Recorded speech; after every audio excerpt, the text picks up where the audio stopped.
Well, hi everyone, and welcome back to Crosswires. It's James here, and I'm remembering to mention the name of the show and who I am at the start, because that's a little inside. Well, it's not so much an inside reference, that's a reference to one of my guests' tweets. Today, we're going to be talking about podcasts. Yes, I know you're listening to a podcast using a podcast app, and the fact that you are listening to this podcast means you probably know something about podcasts. But we're maybe not that much. You never know. Well, that's it. We can't assume anything. So my guest today is someone who you've heard her name before. She's helped us get many guests through being I'm just going to say this to make her blush, being an awesome part of the Squadcast community and just really, really helping everyone in that community get along. Please welcome Arielle Nissenblatt. Thank you for having me, and I'm sorry that I spoke before I was introduced. Now I'm officially here. Yes, you are now officially here. Do you know what? It's an interesting one. I've never had a problem with guest speaking before they're introduced. Arielle, thank you so much for joining me. I thought, we've talked to Zach from Squadcast about Squadcast, and we've talked a lot about technology. We've talked to Dan from Focusrite about audio interfaces, but we haven't really talked about what podcasts are, why they're so enduring. So I thought it'd be really good for me and you to have a chat. Before we start, do you want to give a little bit of your background and tell people sort of who you are and maybe why you're here? Yes, would love to. I am obsessed with podcasts. That is, I think, just like the way to define me right now is Arielle equals podcast obsessive. Arielle equals podcast enthusiast, podcast lover, podcast community lover. So I love podcasts from the listening perspective and from the creator perspective. I started working in the podcast space almost 6 years ago just because I was obsessed with listening to podcasts and wanted to find a way to be paid to work in this space. And I started a podcast recommendation newsletter that I still run. It's a weekly newsletter that gives you 5 episodes on a theme, and each week is curated by a different person. So that started in 2017, and I have never missed a week, and I'm really, really proud of the lists that we've built over the years and how much the newsletter has grown, and I've monetized the newsletter, and I used the newsletter to get jobs in the podcast space, to get connections in the podcast space, and to really be able to figure out trends and what kind of shows are working. And, for example, I noticed this year that there were a lot of scam podcasts. And then in the second half of the year, there were a lot of climate change podcasts. So I have a really good sense of what's going on in this industry by way of this newsletter. And the newsletter has, helped me get jobs working with podcast listening apps. I worked for Castbox for a while. And then for the past 2 years, I have been at Squadcast, the software that we're using right now to record this podcast. And I manage the community and I help run the content there.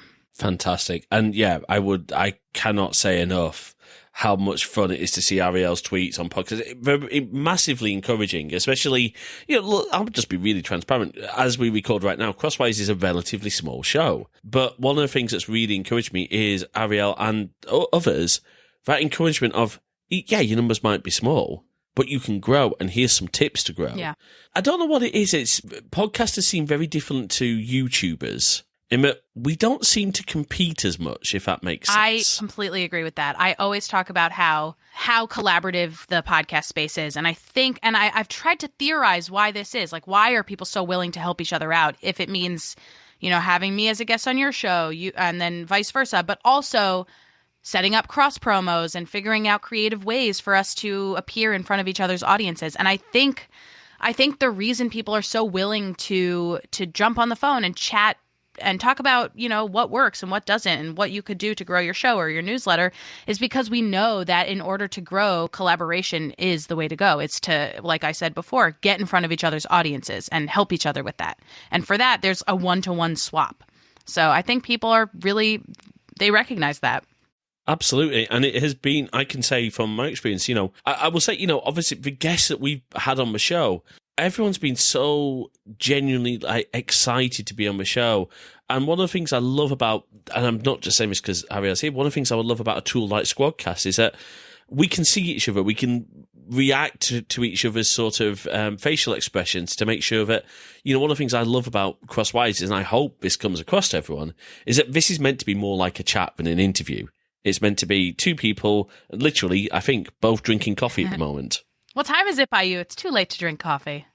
No, never too late to drink coffee. It's just after 3 p.m. No, you're here. right. I'd still be drinking coffee. I think I mean, but interesting. My friend Ollie was saying that his grandmother used to drink espresso like after their late European dinner at like 11 at night, and it didn't keep her up. I can drink coffee and go right to sleep after. So yeah, Okay. So I get that. I don't know. I think it's an ADHD thing, but who knows? I really, really could go to sleep at any time of the day. Oh, me too. I could potentially take a nap while we record it. Wait, no, I won't do that. Okay, but before we start talking about how to how to engage with your podcast audience, maybe we should talk a little bit about what podcasts are, and maybe dispel some of the myths. Because let's start out of the gate with the first one. Apple did not invent podcasts. Yeah, I mean, they some people say they didn't even invent the word podcast. I've heard multiple theories. I've heard, the Apple saying is it's a portmanteau of iPod and broadcast, which I believe. But then there's also portable on-demand broadcast podcast. That's what Evo Terra believes, if you're familiar with him from Podcast Pontifications. I don't know what the answer is, but either way, Apple is very highly associated with podcasts. Do you think, certainly things like iTunes, I think probably made podcasts more accessible. Yes. It's interesting because, Leo Laporte, who will always, I think still calls his shows netcasts. He doesn't use the term podcasts. And old school. Yeah, proper. And he was, him and the early podcasters, in the tech space, like Adam Curry, Podfather. Yeah. What do you think it is that makes a podcast sort of almost a unique form of content? I can speak to this question from my own personal experience, which is that I did not listen to podcasts for real, or I didn't recognize what I was listening to as podcasts until 2014. I didn't grow up listening to public radio. I grew up listening to radio, to FM. I have a favorite radio station called The Peak 107.1. WXPK. I love it. I always shout them out when I'm talking about radio because I still love them. I've been loving them for like 15 years. They're great. They send you a birthday note every year. It's lovely. I know. Oh, wow. But I didn't grow up listening to spoken audio. I didn't grow up listening to talk shows. I watched a lot of TV. I barely read books. I wasn't really a big book reader. I hate reading, actually.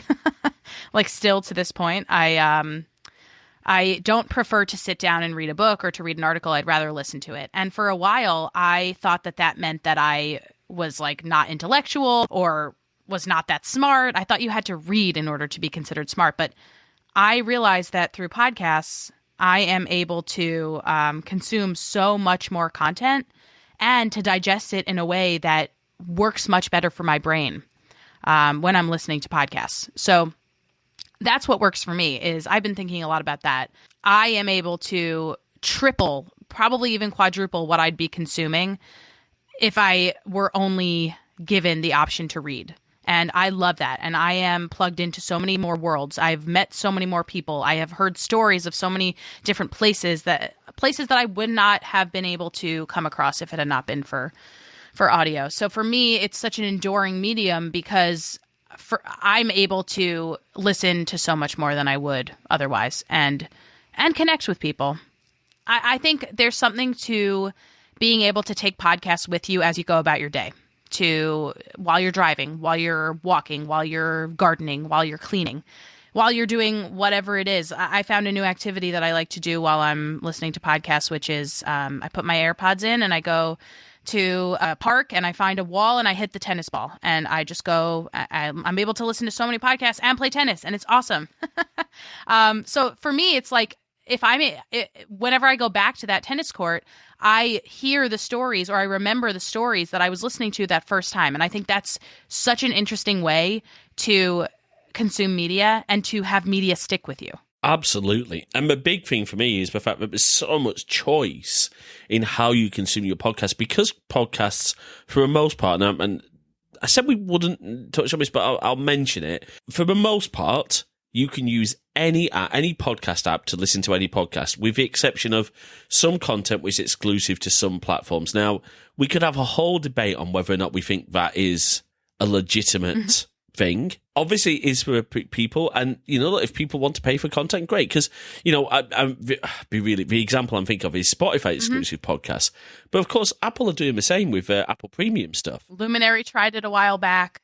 There's a few. Yeah, Luminary had a little bit of controversy because they were taking people's content without consent, I think is. Yeah. The controversy that I remember is that when they first started, they just made some weird posts about they had a weird social media approach, and it turned a lot of people off. So that's one of the things. Absolutely. But, so if you like Apple Podcasts or you like Google Podcasts, great. But if you want something maybe a bit more fully featured, there's, Arielle mentioned Castbox, there's Overcast. I use Pocket Casts now. So I was a Castbox person for a really long time, but their visual ads have really, if you don't pay for the premium, there's a lot of visual ads to X out. That can be frustrating. I still go on Castbox every once in a while because I like to go to all the podcast listening apps to see how things are and see what's being featured on the homepages and things like that. So I still listen to a good chunk of my hourly podcast listening per month on Castbox, but I would say the majority right now is shifted over to Pocket Casts. What do you use? Me, I'm an Overcast guy most of the time, but Good Pods is really growing on me at the moment. Good community approach over there. I really like what they're doing, and the fact that they've now got a web version. Yeah. Literally in the last few days, they've now got a web version. I really like that. But it's all down. I think it's all down to personal choice. Totally. I've been an Overcast. I'm an Overcast Premium subscriber because I want to support what Marco's doing, because he's really putting some effort into that interface. And it's interesting. You can definitely tell the apps that are built by podcasters. Overcast has that. Yeah, I get what I need to show for podcasters. Now, that's one thing that's probably worth talking about a little bit is how podcasts sort of are delivered, because there's a common misconception that, particularly for Apple Podcasts, that Apple are hosting the audio. That's, again, not the case. And you had typically, and there's so many ways to host audio as well, but the creator of that podcast, in this case, Crosswires, we're hosting our audio, at least at the moment, with Substack. Wow. That is changing, folks. Yeah, so Substack is, honestly, it's a very overlooked platform because it's seen as a newsletter platform. They do have podcasts, yeah. Do you also put it out as a newsletter and then have the player up there for people to click on? Yeah. Wow. Okay. Yeah. Unique approach. Now, we are changing that. We're moving to a fully, WordPress site. And the reason simply being, as amazing as Substack is, we don't have the controls that we would like for things like transcripts. We don't have the ability to. So we've just literally, as we record this, tomorrow, the first episode of our new sort of sub-show, Charging Status, which is a UK EV-focused podcast, hits the feed. But I can't separate that out easily to have its own feed, then be able to do premium content off the back of that. That's kind of a thing. There's so many options, some free, like Substack, and a lot of paid options. And what do you think's important? If someone is wanting to start a podcast and wanting to look at hosting, what do you think are the things they should be looking at? Yeah. I actually was just talking to somebody about this yesterday, so perfect timing. I think you have to decide, first of all, how much you want to spend. I feel like most of the most popular tiers or the most popular plans for most podcast hosting sites are between $12 and $15 US dollars.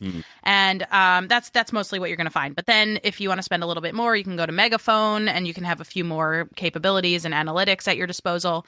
I have used at various times Buzzsprout, Simplecast, Spreaker. Those are the ones that I have the most experience with. I actually use all three of those right now for different podcasts, and I like all of them for different reasons. Buzzsprout I like because it is very, very easy to use. It makes the interface is incredibly easy, and you know exactly what you're doing. What I like the most there is that once you are setting up your podcast and you want to make sure that it is available on all of the podcast distribution platforms, they make it super easy to see that, oh, your podcast is now on this one. Your podcast is now on this one. You have not uploaded it or you have not submitted here yet. Do you want to do that? I really like that. That's a really great way to to present the data. That is nice. And that's one of the hardest things I found, is to make sure we are on all the services list. That's the thing I found, is the forms. Let's be honest, some of the forms for submission, some of these directories are a little bit...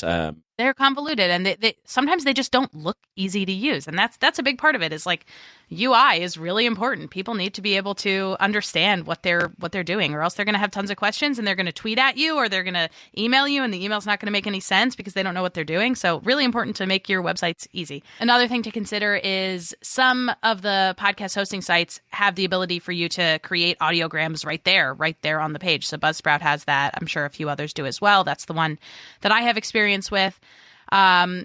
You also want to consider some podcast hosting sites have the ability to transcribe your audio. It's not going to be a perfect transcription. You're still going to have to go through it and make sure that it looks good and that everybody's names are spelled correctly, but that's a really, really great option. Some other podcast hosting sites allow you to do dynamic ad insertion or to get paid. Buzzsprout just turned on the ability for you to get paid. This sounds like an ad for Buzzsprout, so I'll move off of them, but Spreaker also allows you to turn on the ability to monetize. Red Circle does as well. So you got to think about what you want. Anchor is probably, Anchor does have the ability to help you monetize your podcast, but I've heard a lot of people complain that they don't have such great analytics. So there's lots of trade-offs when deciding what your hosting site is. And Anchor is, again, product for of Spotify. Transparency, is owned by, Right. It didn't used to be. And a lot of their stuff was focused on using their app on the phone to record. And while you can absolutely go and import audio, it certainly wasn't as good as something else that we're using right now. Something interesting to think about, though, is when you are building out the marketing plan for your podcast, a phrase to consider is, let's develop a co-marketing plan. So one of the best ways to grow your show is to be quote unquote friends with podcast listening apps, because if you get your show featured on a podcast listening app, that is a really, really great way for it to be in people's faces when they're deciding what podcast to listen to. So Anchor, for example, product of Spotify now, when you are filling out the form, the Spotify form to be featured on Spotify, I think it's US only at this point. When you're filling out that form, there's a section at the bottom that says anything else we should know. And that's where you would say, if you host with Anchor, we host with Anchor. They're going to like that because you are developing a co-marketing plan with them. They're helping you, you're helping them. So just some things to think about. You might be giving up a lot by using Anchor just to tell Spotify that you're using Anchor for the hopes of getting featured, but it's something to consider. And it's, like, for example, one thing I've been really keen on doing is trying to be balanced in who we promote as, podcast players. But because of the social features in Good Pods, which we talked about before, in our episode notes to say, hey, why not start a discussion about this episode on Good Pods if you use them, and try to engage with them on Twitter when they promote something. I'll promote it in the Crosswires account. I would like to think we're fairly generous in who we promote. Yeah, you guys have great social media. Yeah, you do a good job, taking the squad shots. Oh, we try. Tagging the people. When they're tagged, they share it. So I really like that. That's a great approach to have. Yeah, I mean, another example of co-marketing would be Apple, a year and a half ago-ish, released the ability to have subscriptions, and anybody can have a subscription within Apple. And Apple has a form where you can apply to be featured. And again, they have a space where you can add more information, and that's where you would actually, they have a question that explicitly says, do you have a subscription on Apple? And there is reason to believe that if you have a subscription on Apple and you apply via that form, that you're more likely to be chosen. Because if you go to Apple Podcasts, you'll see that they dedicate a lot of space to subscriptions. So you never know. Now, one question with our subscriptions, and this is a genuine question that we have to consider. Right. Because talking about making money off podcasts, you may not be at that place where you want to do that.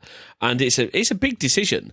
You may just want to be doing it. I mean, certainly Crosswires, we do want to be, monetizing the show. One thing I want to say is that we always want that to be an option for people. We want to give you great content that you don't have to pay for, but we want to add extra value as well. That's our thing. We don't really want to make it's hard. It's a hard tough. But in terms of all these different subscription options, particularly say Apple, can that then tie back into something like, let's say you've got a central Patreon that you're doing? Is that something? Because the concern I have as a podcaster is overloading my listeners with too many choices to support us. Yeah, with too much extra content. Yeah, I think Unfortunately, you're going to want to make your Apple content exclusive to Apple and your Patreon content exclusive to Patreon. And that's going to be a lot. So for now, I would choose one. And if at some point down the line, your subscribers are clamoring for more options, more ways to support you, and not that they're going to support you on multiple platforms, but some people don't use Apple Podcasts. Some people don't want to create a Patreon account in order to support you. So there might be multiple reasons to have different ways to support you. You could just do Buy Me a Coffee or some of those other sites like that. Memberful, which I didn't know until recent. They're also Patreon. Memberful is Patreon? Yeah, okay. They're a Patreon company. Okay, yeah. That's very possible. I signed up for them 5 years ago, and they were not at the time. I think they are. Yeah, they are now. Which is fine. I'll be really transparent. I said on Twitter, we're not going to use Patreon because they let their security team go. And a good friend of mine pointed out, well, did you think maybe they had a good reason? Oh. They've maybe outsourced to experts. Need to take everything in context. Yeah. And that's really important in anything we discuss. Now, in terms of let's talk about what makes a good podcast is subjective, but you shared some tips recently for some almost best practices for podcasters to do, and it's the joke I made at the start of the show to introduce. Yeah, so many people forget to tell you who they are, what the name of their podcast is, and what you're going to get out of this episode. And of course, there are formats, there are genres of shows where you don't want to be that obvious. Like fiction, for example, you're not going to say, hello, my name is Arielle Nissenblatt. This is the blah, blah, blah fiction show. And on this episode, you're not going to give away the plot. You're not going to do that. But let's talk about chat shows. Let's talk about, shows where you're going to learn something by the end of the episode.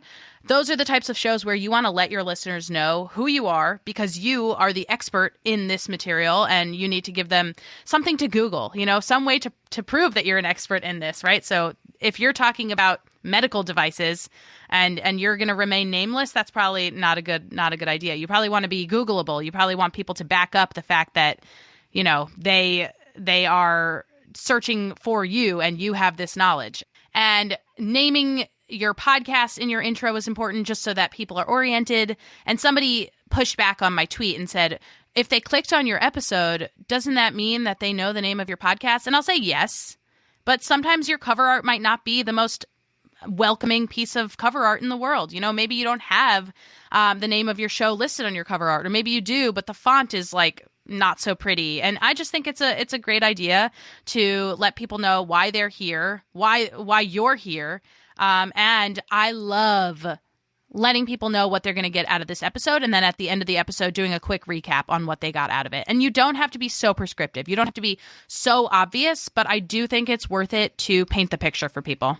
Absolutely. And one thing, of course, I just thought about is if you're using an app that has like a podcast playlist feature, and I've done this, I've had like my, when I used to be better at going out for walks, I need to get back into that, I would have a walking podcast playlist that I'd start from the Apple Watch, and it would just go through and play. Well, of course, I'm not looking at what episodes I'm going through. So it does help to have that. Okay, now I'm listening to, say, for example, Accidental Tech Podcast or, Mac OS Ken. I'm naming some of the stuff on my list, actually, or, Crosswires, or I'm going to name drop a few of our fellow squadcasters, Art Heals All Wounds. Hip Hop Can Save and America. And, of course, how can anyone forget Manny's stuff? Such a nice guy.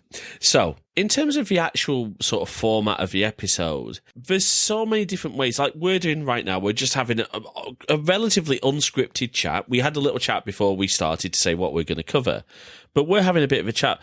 Do you think there's any formats that don't work too well for podcasts? I mean, I've heard podcasts where people just leave dead air for like 2 minutes while we're thinking about what they're saying. Oh, no, thank you. No. I mean, so how important is structure and how important is editing to a finished product? I think there's an argument to be made for I'll believe it when I see it. Like I think any format, any structure could work if done right. I know that's kind of a cop-out answer, but I really think that like if you are the right personality and you are intentionally coming up with a structure that works for you and works for your audience, go for it, And if artistically it makes sense to leave 2 minutes of dead air, go for it. But, probably not advised. I think if you're having a chat, like if I were coughing for 2 minutes and I muted myself and you forgot to edit that out, I think that would be a big mistake. And And that's the other thing, of course, is it's very easy when you're doing a VoIP call, even something as good as Squadcast, to interrupt each other. Yes. I do try and move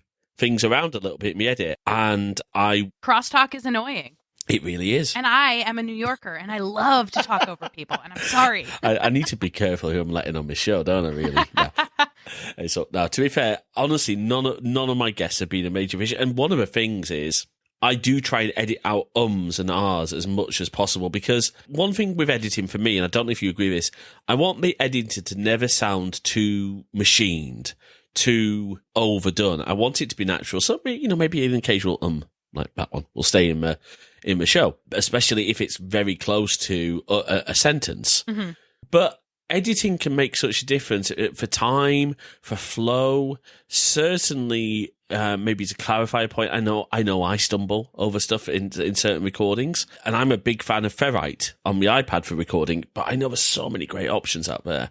One thing I wanted to ask you about, what do you, now, we've got to be a little bit careful, because I know there's a certain degree of partnership here between Squadcast and Descript. So in positive terms, Descript is an awesome thing that's come along. Yeah. What do you think to that in terms of where that might lead to in the future? Because there are obviously limitations, and I think I'd like to think the guys at Descript would say, yeah, we know there are limitations. It might not handle every accent. It struggled with my Northern English accent, for example.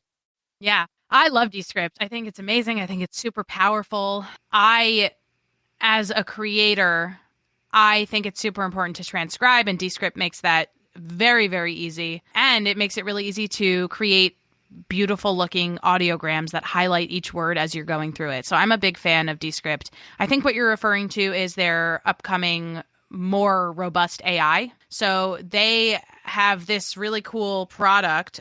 Is it fully fleshed out yet? I think it's sort of beta at the moment, okay. Isn't it? Yeah. So basically, you can edit Descript like a Word document. So if you see an you can backspace, you can delete the on your keyboard, and it'll delete it from your audio recording, which is amazing.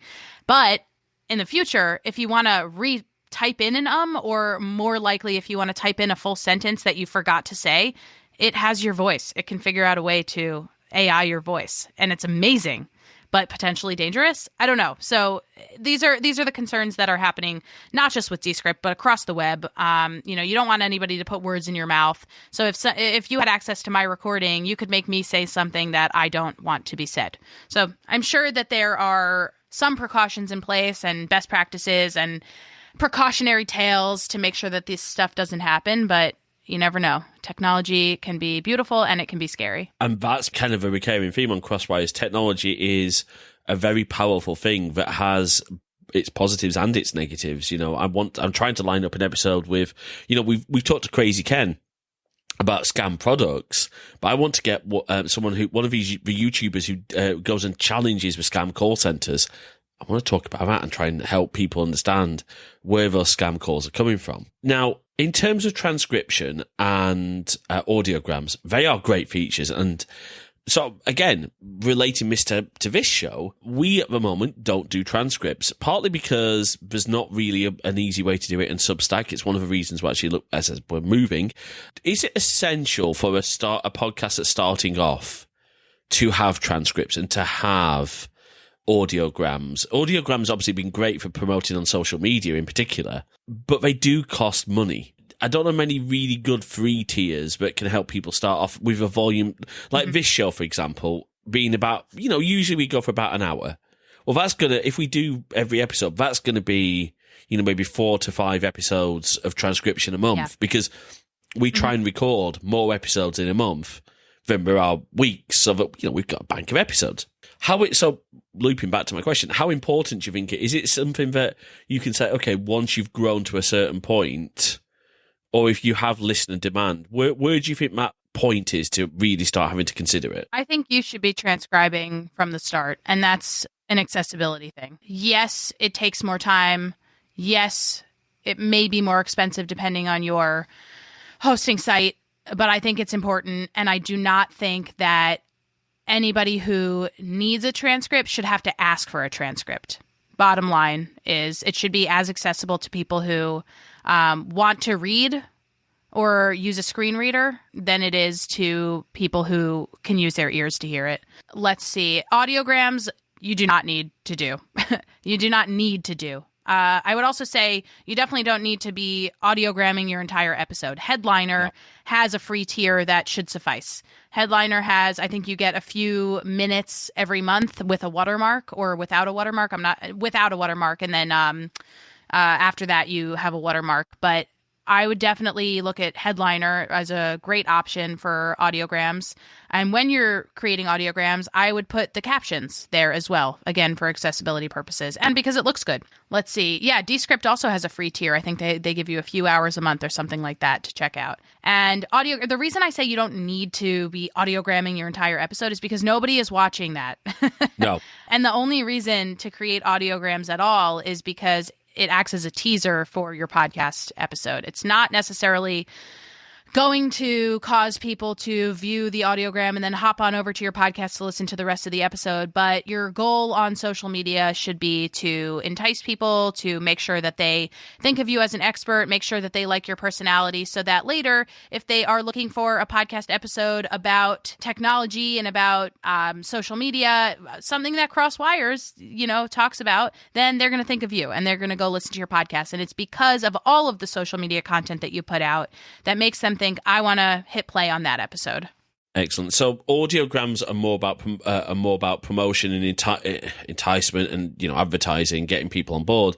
But you've hit the nail on the head. I agree with you. Transcription, it's interesting, but I don't do transcription. I'm going to be honest. It has been a cost thing for us. Yeah. But you're me too. Yeah. You know what? I think we're just going to start doing it. I'm going to talk to Jay. I think it's important, yeah. Yeah. And of course, many of you know, I am visually impaired. I am hard of hearing. So I feel a little guilty that I've not done that. I should be the first out there sort of suggesting. So, and you can do it manually. If you want to do it manually, I know, for example, it's much easier where you've got a scripted podcast, for example. So Dan Vincent, who does Userlandia, because his show is scripted, he can just put his script. There is debate on that. Oh, okay. A script might be, unless it's like an exact copy, there could be some other words that pop in here or there. Right. There are some really great accessibility consultants. One of them is actually in the Squad Pod. His name is Kevin Lowe, and he is awesome. He has a podcast called The Lowdown with Kevin Lowe. Might have changed the name. I'm not exactly sure. But he is visually impaired, and he is an accessibility consultant, mostly with websites, but he's looking to get into the podcast space there and help podcasters make their content more accessible. But yeah, there's a lot of debate when it comes to like what is the right way to create transcripts because he's visually impaired. He's not hard of hearing or deaf. Yeah, lots of different accessibility needs when it comes to making content available to everybody who wants to be able to consume that content. Absolutely. And thank you. This is one of the reasons I love having discussions like this, to be able to challenge,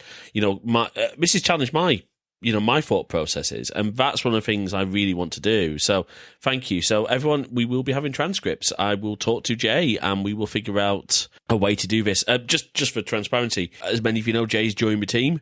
Jay and I are, working on this together. Crosswires is our platform now. And we share equal responsibility for the content. Jay absolutely is focusing more on the streaming side and teaching me how to stream. So, yeah. There's one thing I wanted to talk about, and it's something, again, that really impacts our show, is listener engagement. We in this show say, drop a comment. Yeah. Discuss on Good Pods or send us an email. And I love that. And, of course, most weeks our mailbox goes empty. Boo. Answer James. Say hi to James. But we do have people who regularly comment. Now, admittedly, one of those is Jay. She does like to comment on every episode. She's a call-in girl. I that's what I call it. Every podcast that asks me to call in, I call in, so I'm a call-in girl. Nice.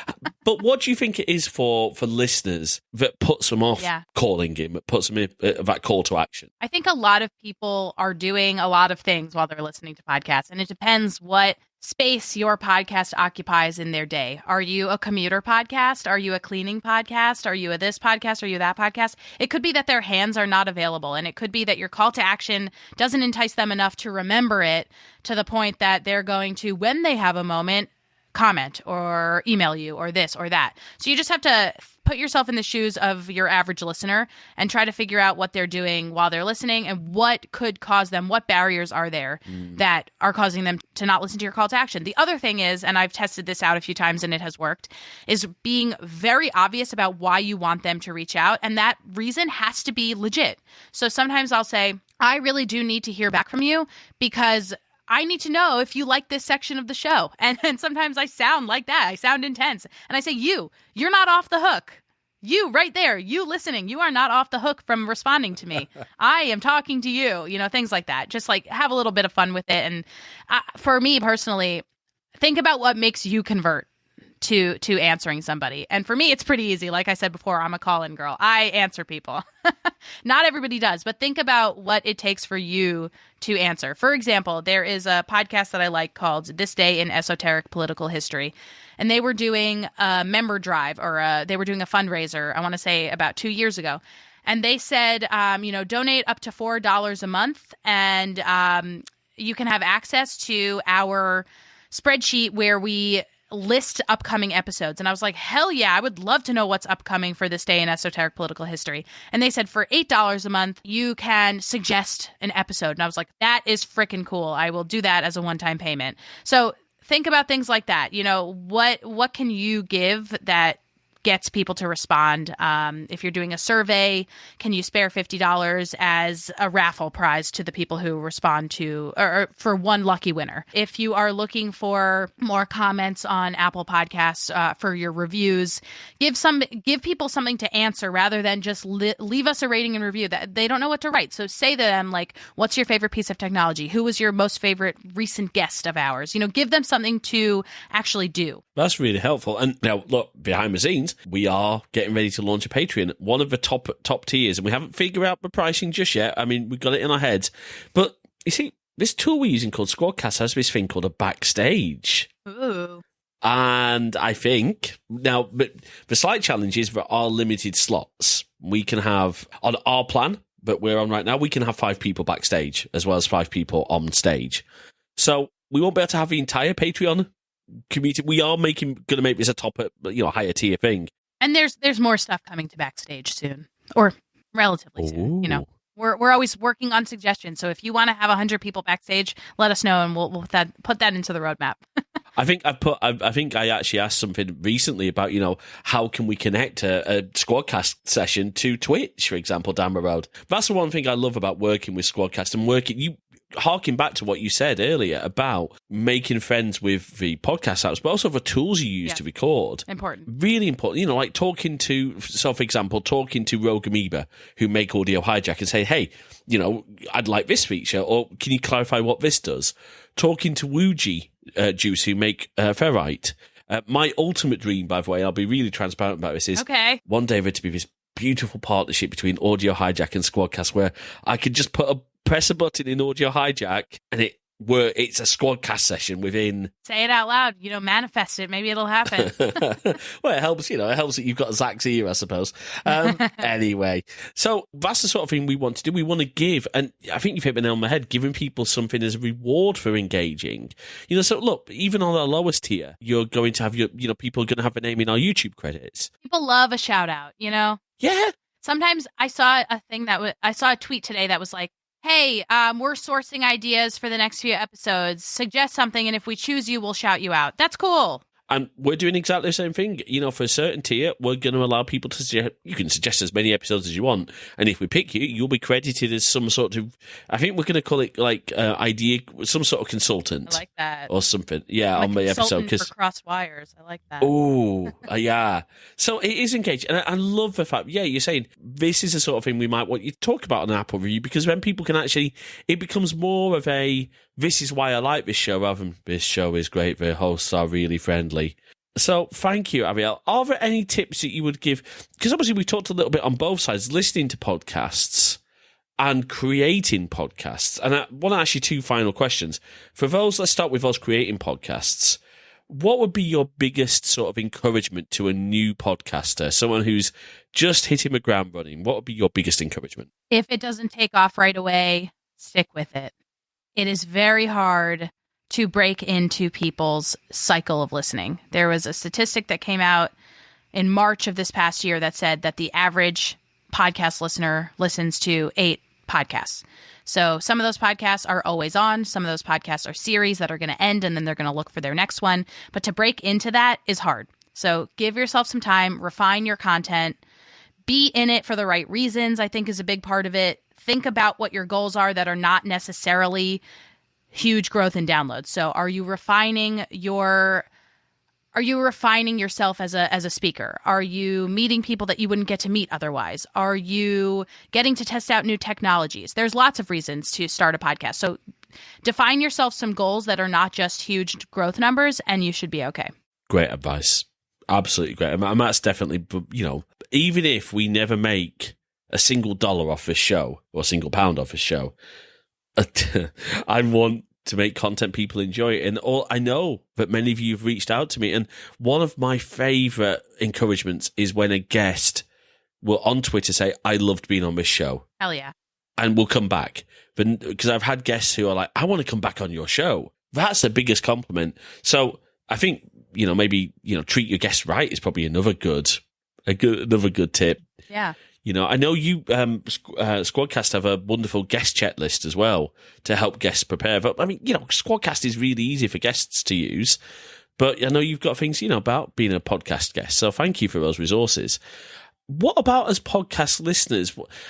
I don't know if as much podcast listeners need to do, but what would you say in terms of discovery or engaging with shows? How would you maybe encourage people to do that? People listen to podcasts for all sorts of reasons, right? So for me, I like to listen to stay informed.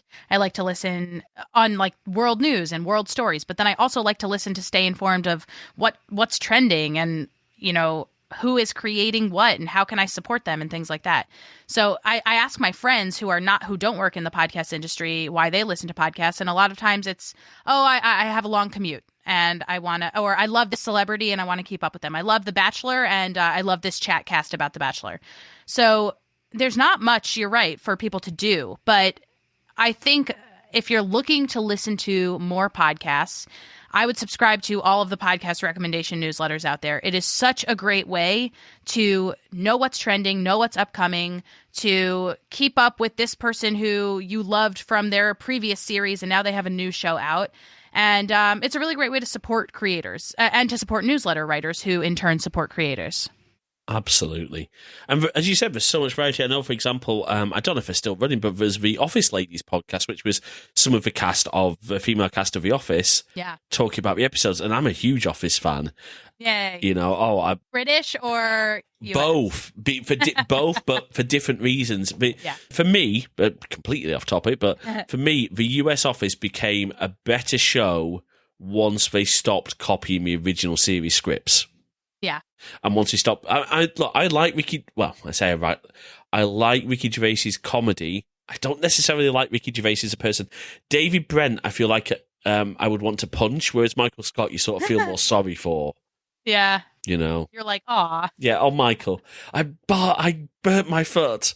How did you burn your foot? The waffle thing. Yeah, it's like, come on. And I'm reaching out. One of the things I love, really, this may never happen, but I've reached out to Mike Judge, as in King of a Hill and Office Space creator. Wow. On the back of this week's episode, where you never know. You never know, and you'd be honestly again, you'd be surprised who's willing to come on your show. Like I never thought, for example, that I would get Ken from Computer Clan, or Zach coming on our show at such an early point in the show's run. Or Arielle Nissenblatt, what a get. Oh, absolutely. What an absolute get, Oh, yeah. All right. Thank you so much, Arielle. It's been an absolute pleasure to chat to you. Do you want to tell people where they can find you and your podcast newsletters and how they can connect with you on social media? Sure. I am most active on Twitter. If you search Ari this and that, my last name is Nissenblatt, so this and that rhymes with Nissenblatt. Ari, this and that. And I have a podcast recommendation newsletter, and you can get it by going to earbuds.audio. I got followed by an earpods collective, which actually turned out to be ads for just headphones. Really? Yeah, I Ugh, think they're hate trying to that. ride Yeah. on your... Yeah. So interesting thing there is that I realized that my website, which is earbudspodcastcollective.org or earbuds.audio, you can get to one from the other. I rank pretty high for if you Google best podcast earbuds or things like that. So I've been trying to take advantage of that. But since I started, I have been also followed by like random bot accounts for trying to sell earbuds and earpods and all that kind of stuff. So interesting sort of dynamic there. It's not me though. And of course, Arielle's part of the Squadcast team. Check out Squadcast. We'll have I'm going to be real honest, we'll have our affiliate link in the show description. Good. Get yourself paid. Absolutely. Seriously, if you're going to... Look, there are lots of great recording tools out there, but my experience with Squadcast has been it is so easy to use, but more importantly, there is that community. Look, Arielle was kind enough to feed drop us on the recent Between Two Mics. Is that right? Yes. The podcast is called Between Two Mics. For full transparency, we have been calling it the Squadcast podcast lately because we are working on a rebrand. It's a very slow rebrand, and we may be changing the name of the show officially. But to search for it, it's Between Two Mics. Awesome. Yeah, we were featured. In fact, it was the episode we had with Zach. Go and check it out just to make sure that, they get download numbers, because it helps, again, engagement, and it helps them to see, people are engaging in our remote recording content. I'd love to hear your stories. Are you a podcaster? Tell us, some of the fun things you've had to deal with. Maybe if you listen to podcasts, what's your favorite podcast app? Why do you like that app? What recommendations would you make? And of course, thank you everyone for listening, and thank you again, Arielle, for joining me. Thank you. Thanks for listening to this episode of Crosswires. We hope you've enjoyed our discussion, and we'd love to hear your thoughts. So please drop us a note over to podcast@crosswires.net. You can also drop us a comment on the post, or if you're a GoodPod user, why not start a discussion there too? Make sure you follow us on Twitter @CrosswiresMG, and of course you can find the show in all the good podcast apps, and all the really bad ones too. If you'd like to check out more of our content, head on over to crosswires.net/YouTube for all our videos, and keep an eye on our Twitch channel at crosswires.net/live for our upcoming streams. If you like what you heard, please do drop a review in your podcast directory of choice. It really does help spread the word about the show. And of course, if you can spare even the smallest amount of financial support, we'd be incredibly grateful. You can support us at ko-fi.com/crosswires. That is ko-fi.com/crosswires. Until next time, thanks for listening.